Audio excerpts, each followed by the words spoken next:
Bapak, Ibu, saudara-saudari, dan kaula muda yang dikasihi dalam Tuhan Yesus Kristus, Salam.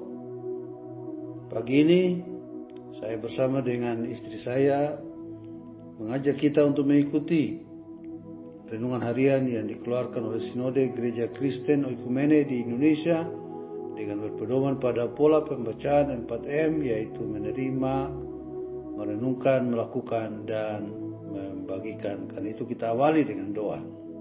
Kita bersatu di dalam doa. Bapa kami yang ada di dalam surga, Allah kami yang baik, yang kami sembah dalam Tuhan Yesus Kristus, yang telah memberikan jaminan keselamatan kepada kami. Di pagi yang teduh ini, kami mau merenungkan kebenaran firman-Mu. Roh Kudus, pimpin kami agar kami mengerti apa yang kami baca dan renungkan dalam Mazmur 119 ayat 1 dan mampukan kami untuk mengaplikasikannya dalam hidup kami. Terpujilah nama-Mu, Bapa, Anak, dan Roh Kudus. Dalam nama Tuhan Yesus kami berdoa. Amin. Saudara-saudari, tema pembacaan firman Tuhan dari Mazmur 119 ayat yang pertama, yaitu hidup menurut firman Tuhan. Karena itu kita ikuti pembacaan demikian. Mazmur 119 ayat 1. Berbahagialah orang-orang yang hidupnya tidak bercela, yang hidup menurut Taurat Tuhan. Demikian pembacaan firman Tuhan. Ada dua pertanyaan yang perlu dijawab dari ayat 1 pasal 119 ini. Yang pertama, apa syarat kita memperoleh kebahagiaan yang berhubungan dengan tingkah laku kita di hadapan Allah? Hidup tidak bercela di hadapan Tuhan. Pertanyaan yang kedua adalah, apa dasar kita memperoleh kebahagiaan yang bersumber dari Allah? Hidup menurut Taurat Tuhan atau firman Tuhan sebagai dasar untuk memperoleh kebahagiaan. Baik, saudara yang dikasihi dalam Tuhan Yesus Kristus, tema kita hari ini yaitu hidup menurut firman Tuhan, menjelaskan bahwa itulah dasar kita memperoleh kebahagiaan. Dan syaratnya tadi adalah tingkah laku kita, sikap hati kita tidak bercela di hadapan Tuhan. Beberapa waktu yang lalu, ketika saya masih menjadi gembala sidang, seringkali pertanyaan yang muncul dalam percakapan kepada calon mempelai ketika mereka ingin untuk dinikahkan secara gerejawi, yaitu apa tujuan saudara menikah? Nah, biasanya kedua calon mempelai itu serentak berkata, kami ingin untuk memperoleh kebahagiaan. Jadi kalau kita lihat di sini bahwa rata-rata anak muda kita, mereka mau menikah, yaitu mereka ingin memperoleh kebahagiaan. Artinya apa, saudara? Artinya bahwa otomatis sang mempelai lelaki akan berharap mendapat kebahagiaan dari mempelai perempuan. Dan sebaliknya, sang mempelai perempuan akan atau berharap memperoleh kebahagiaan dari sang mempelai laki-laki. Ya, itu sah-sah saja, ya. Walaupun Alkitab berkata bahwa tujuan utama pernikahan adalah agar mereka bersatu, ya. Dan tujuan-tujuan berikutnya memperoleh anak, memperoleh kebahagiaan dan seterusnya. Tetapi ketika mereka mengutamakan atau menulis atau menyampaikan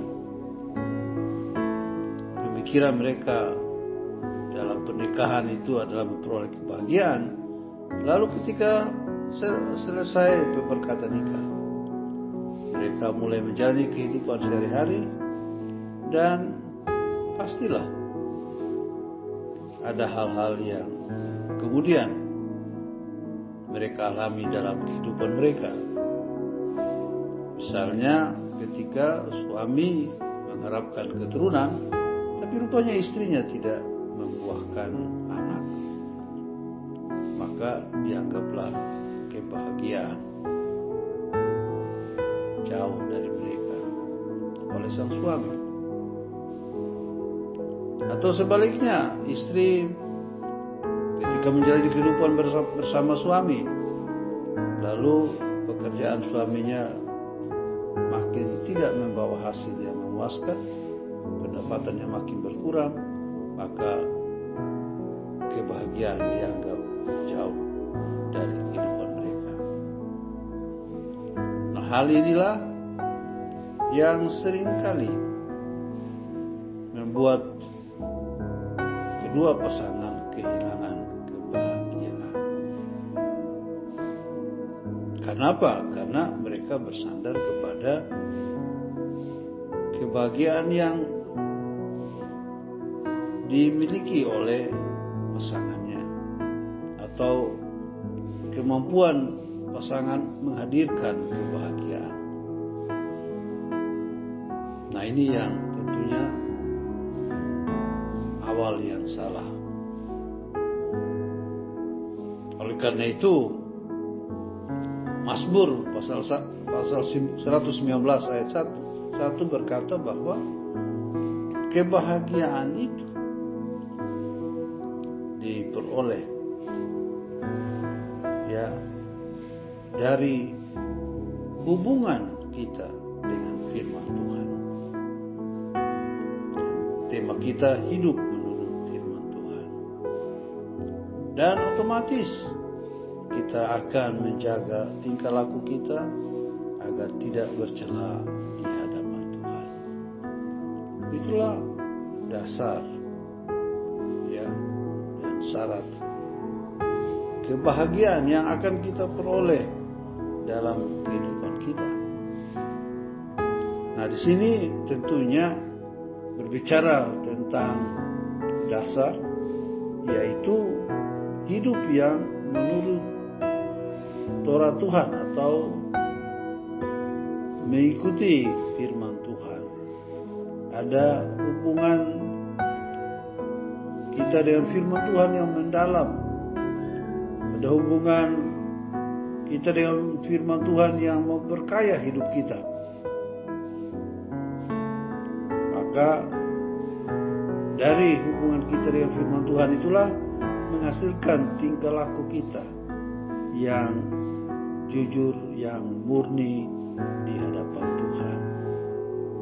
Dan kalau itu terjadi, maka kita diberkati atau kita mengalami kebahagiaan.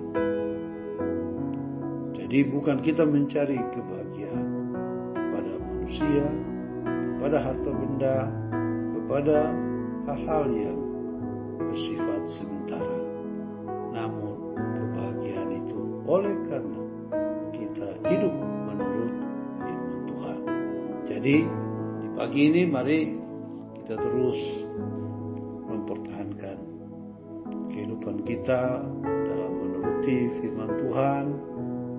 Ya, kita punya hubungan mendalam, Tuhan yang sangat kaya dengan firman Tuhan, sehingga kita mampu menjaga tingkah laku kita agar berkenan di hadapan Tuhan. Maka pastilah kebahagiaan itu menjadi milik saya dan saudara. Kalau kita sudah memiliki kebahagiaan yang dari Tuhan itu, maka marilah kita membagikan kepada sesama kita, membagikan kepada orang-orang yang terdekat dengan kita, yang belum tahu tentang rahasia ini, agar mereka juga dapat memperoleh kebahagiaan oleh karena hidup menurut firman Tuhan. Amin. Mari kita berdoa. Bapa di sorga, kami bersyukur di pagi ini Tuhan boleh memberikan dasar kehidupan bagi kami untuk hidup dalam kebahagiaan yang Tuhan sediakan. Bahwa kami percaya anugerah dari Tuhan dikaruniakan kepada setiap anak Tuhan yang sungguh-sungguh hidupnya tidak bercela dan selalu merenungkan firman Tuhan. Karena itu Bapa, kuatkan kami, berkati seluruh keluarga kami, agar kami boleh melihat kemurahan Tuhan dalam hidup kami. Dalam nama Tuhan Yesus Kristus, kekasih jiwa kami, firman kehidupan kami sudah berdoa. Amin. Saudara jemaat, selamat beraktivitas. Tuhan Yesus memberkati.